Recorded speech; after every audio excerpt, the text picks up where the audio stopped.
सचिवालय में फिर भड़का पदोन्नति विवाद। कर्मचारी अधिकारियों के निकट चुनावों के बीच विवाद भड़का है। सचिवालय कार्मिकों की पदोन्नति के मामले में विवाद है। निजी सहायक संवर्ग संघ के अध्यक्ष ने मुख्यमंत्री को पत्र लिखा। कार्मिकों के एक वर्ग को एक तरफा लाभ देने का विरोध जताया। एक तरफा लाभ से फिर न्यायिक विवाद खड़ा होगा। पूर्व में हुए विधिक समझौते के अनुसार दोनों संघों की सहमति जरूरी है और फिर 13-10 के बजाय 16-10 के अनुपात में पदोन्नति की तैयारी है।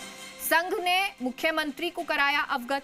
कैबिनेट से मंजूरी के लिए प्रस्ताव भेजा है। सर्कुलेशन के जरिए नवीन पदों के साथ डीपीसी की मंजूरी का खेल गलत है। यदि सर्कुलेशन से कैबिनेट की मंजूरी दी गई तो कोर्ट की शरण लेनी पड़ेगी। पूर्व में भी ऐसे ही विवाद के कारण 7 वर्षों तक रुक गई थी पदोन्नतियां। संघ ने कहा टकराव के बजाय सहमति से पदोन्नतियों का रास्ता निकलने की मांग की है। ये रास्ता सहमति से पदोन्नतियों का रास्ता निकालने की मांग की गई। संघ ने कहा सभी के हितों की सुरक्षा के लिए नियमित डीपीसी समय पर की जाए। बड़ी जानकारी आपको दे रहे हैं और ये पूरा मामला पदोन्नति को लेकर जयपुर से जानकारी दे रहे हैं। सचिवालय में फिर भड़का पदोन्नति विवाद। कर्मचारी अधिकारियों के निकट चुनावों के बीच विवाद भड़का है। सचिवालय कार्मिकों की पदोन्नति के मामले में यह विवाद हुआ। निजी सहायक संवर्ग संघ के अध्यक्ष ने मुख्यमंत्री को पत्र लिखा है। कार्मिकों के एक वर्ग को एक तरफा लाभ देने का विरोध जताया। एक तरफा लाभ से फिर न्यायिक विवाद खड़ा होगा। पूर्व में हुए विधिक समझौते के अनुसार दोनों संघों की सहमति जरूरी है। फिर 13:10 के बजाय 16:10 में पदोन्नति की तैयारी है। संघ ने मुख्यमंत्री को कराया अवगत तो कैबिनेट से मंजूरी के लिए प्रस्ताव भेजा है। सर्कुलेशन के जरिए नवीन पदों के साथ डीपीसी की मंजूरी का खेल गलत है और यदि सर्कुलेशन से कैबिनेट की मंजूरी दी गई तो कोर्ट की शरण लेनी पड़ेगी। और राम सिंह हमारे सहयोगी इस खबर पर जुड़ गए हैं। राम सिंह, पूरा मामला बताएं।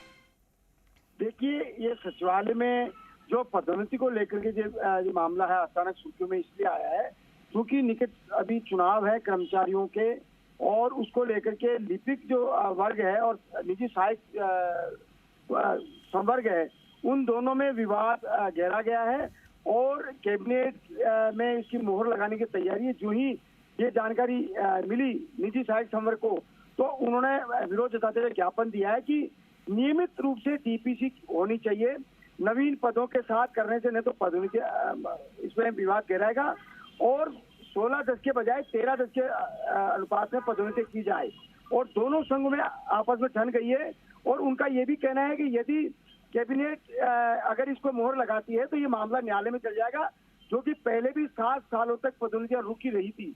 तो ऐसे में अगर इस तरफा अगर लाभ दिया गया किसी संघ को तो ये वापस जो है न्यायिक विवाद के कारण मामला फिर पदोन्नति रुक जाएगा। तो इसकी जिम्मेदारी सरकार की होगी। उन्होंने बाकायदा सरकार को चेताया भी है कि कैबिनेट में जो है बाई सर्कुलेशन जो कराने की जो तैयारी चल रही है उसे रोका जाए और दोनों संघों से बाकायदा सहमति लेकर के ही इस मामले में निर्णय किया जाए। दोनों की सहमति पूर्व में भी ली गई थी क्योंकि न्यायालय में जब विवाद हुआ था तो दोनों संघों का बाकायदा विधिक समझौता हुआ था और उसके बाद ही पदोन्नति का रास्ता साफ हुआ था। अच्छा, तो अब इसके बाद राम सिंह क्या कुछ रहने वाला है? क्या दोनों संघों की सहमति ली जाएगी या ऐसे ही सर्कुलेशन जो है कैबिनेट की मंजूरी ऐसे ही दे दी जाने वाली है?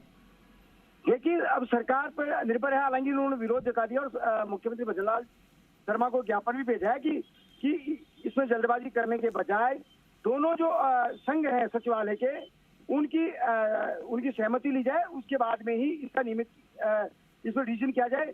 उनका ये भी कहना है कि डीपीसी नियमित रूप से होनी चाहिए। नवीन पदों के साथ करने से मामला अटकेगा।